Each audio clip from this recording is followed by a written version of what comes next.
طب اخواتي حبايبي عاملين ايه؟ يا رب تكونوا بخير دايما. النهارده اخواتي كالعاده رجعت لكم بشرح جديد، بشرح جامد جدا. ناس كتير اول الفتره اللي فاتت طلبت مني بريست سينمائي يكون ما نزلش على اليوتيوب قبل كده. انا جايب لك بريست يا صاحبي لو انت بتروح بقى تتصور عند القطر، بتتصور في الشارع، بتتصور في مكان سينمائي، في سوق، في اي مكان، هتلاقي الفلتر ده جامد معاك. زي ما انت شايف كده يا صاحبي الفلتر جامد جدا. انا عايز اقول لك ان الفلتر ده متعوب عليه بجد. الفلتر ده مش اي حد ينزله، ولا ينزل الدرجات بتاعته، ولا ينزله جاهز. فانا اعلمك ازاي تحمل الفلتر ده جاهز وازاي تعمله بالدرجات. بس قبل اي حاجه كالعاده بشكر اخواتي دول على دعمهم ليا وتعليقاتهم الجميله دي. وطبعا لو انت عايز تعليقك يظهر الفيديو اللي جاي هتنزل دلوقتي تعمل لايك وتعمل تعليق. طبعا رجاله انا بدات اهتم بالقناه وبدات ان انا اخسر فلوس عشان اجيب لكم الفلاتر دي وفلاتر تليق بيكم، بس انا بلاقي دعم منكم. فكل ما بلاقي دعم هتلاقي حاجات كتير قوي بتنزل وانت بتستفاد كمصور، او انت حتى لو بتصور بالتليفون بتاعك وكده صحابك وكده هتستفاد برضه. وانا عارف ان في مصورين كتير قوي بيستفادوا من القناه اللي هم بينزلوا بريستات وكده. وطبعا البريستات دي متعوب عليها اصلا. وعشان ما نطولش يا اخواتي في المقدمه اكتر من كده، عشان تحمل معايا البريست ده لازم تسمع معايا الشرح اللي هو ما بيزيدش عن 8 دقايق. وطبعا الشرح ده معمول في 3 ايام، اللي هو تجهيز البريست والصور والتصوير والفيديوهات والمونتاج وكل ده في 3 ايام. يعني انا بتاخر وبرجع لكم فيديو جامد جدا. كل اللي انا عايزه منك يا صاحبي تعمل لايك للفيديو وتشترك في القناه وتتابع معايا الشرح كامل عشان تعرف الباسورد وتعرف تضيف الفلاتر. ويلا بينا على الشرح.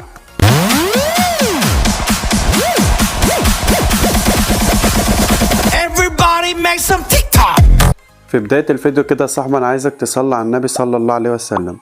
النهارده يا صاحبي انا جايب لك فلتر سينمائي مفيش حد نزله على اليوتيوب، لان الفلتر ده يعني بص بتخسر فيه فلوس كده عشان اي حد ينزله.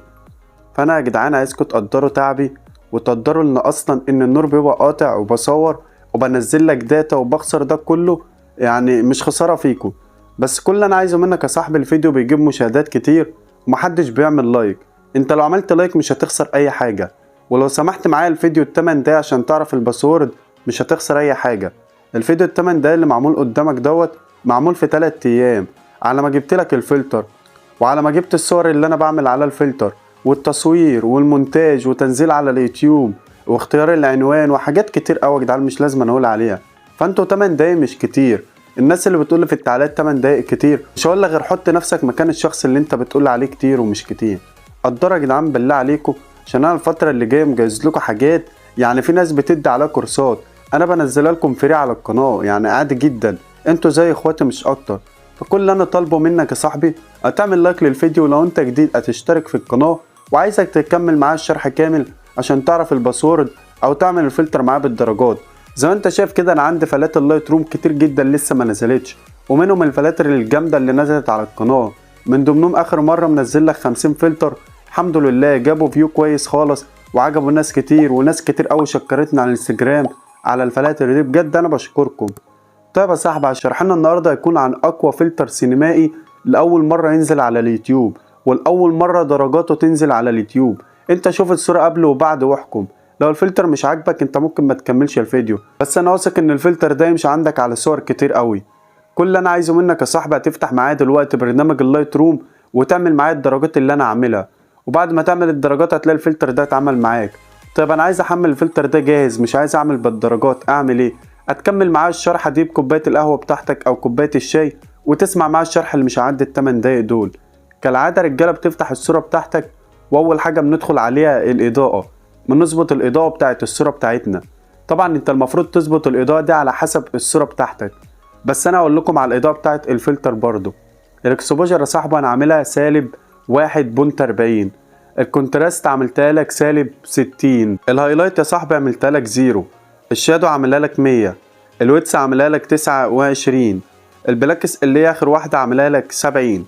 طبعا لو جينا على الكيرف اللون الابيض بس اللي انا لاعب فيها رجاله.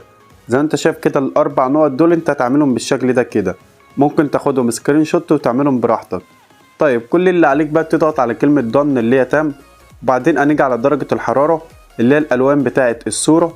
اول واحده فوق يا صاحبي هتعملها 4، تاني واحده هتعملها 16، تالت واحده معانا هتعملها 11، الساتوريشن هتعملها 20. تمام خلصت من دي كده هتضغط على ال3 دايرات دول وهتيجي معايا هنا. الهاي يا صاحبي هتعملها 192، والساتوريشن هتعملها 24. وطبعا هنيجي على اللون الاخير اللي في المنتصف ده مش هنعمل فيه حاجه، هتيجي على اللون الاخير وتعمل الهاي 76 والساتوريشن هتعملها 37. اللي عليك بقى دلوقتي يا صاحبي هتضغط على كلمه دون، وبعدين هنيجي على الميكس. طبعا احنا في كل فيديو بنقول الميكس ده اهم حاجة في الشرح بتاعنا. الميكس ده صاحبي اول لونين دول بيعتمدوا على البشرة بتاعة الصورة بتاعتك. طيب انا اعمل ايه؟ هتعمل معاه الدرجات اللي انا اعملها. الهاي يا صاحبي هتكون -21، الساتوريشن هتعملها 33، الليمونوس هتعملها 19.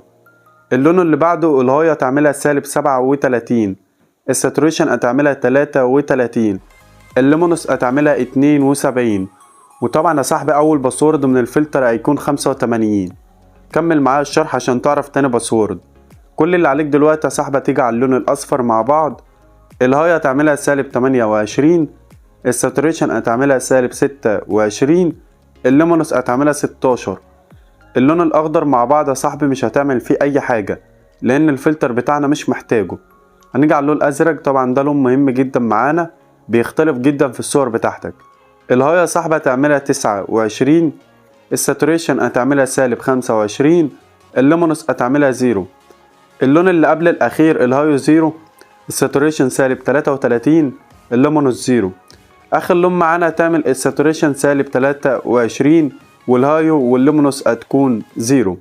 كل اللي عليك دلوقتي يا صاحبي تضغط على كلمة دن، ونيجي على الأداة اللي بتظبط معانا الفلتر بتاعنا. أول واحدة فوق مش هتعمل فيها أي حاجة، تاني واحدة هتعملها -12 اللي هي هتديك تنعيم سيكا كده للصورة.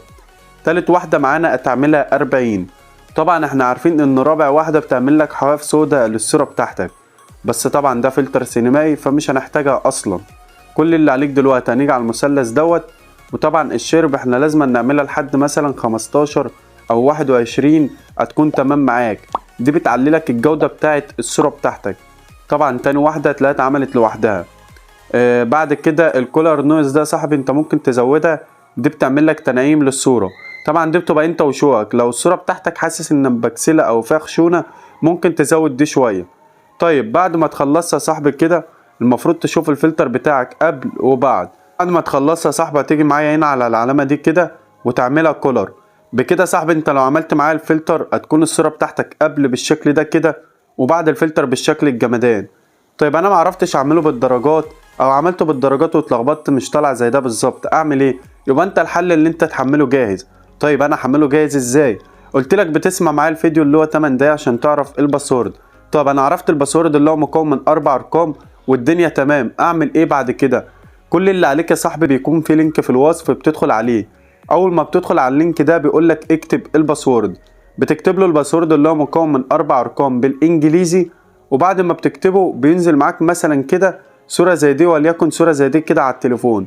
كل اللي عليك بتضغط على ال3 نقط دول وتضغط على كلمة كوب ستينج وعلامة الصح دي كده، بتروح للصورة بتاعتك بقى اللي انت عايز تضيف عليها الفلتر.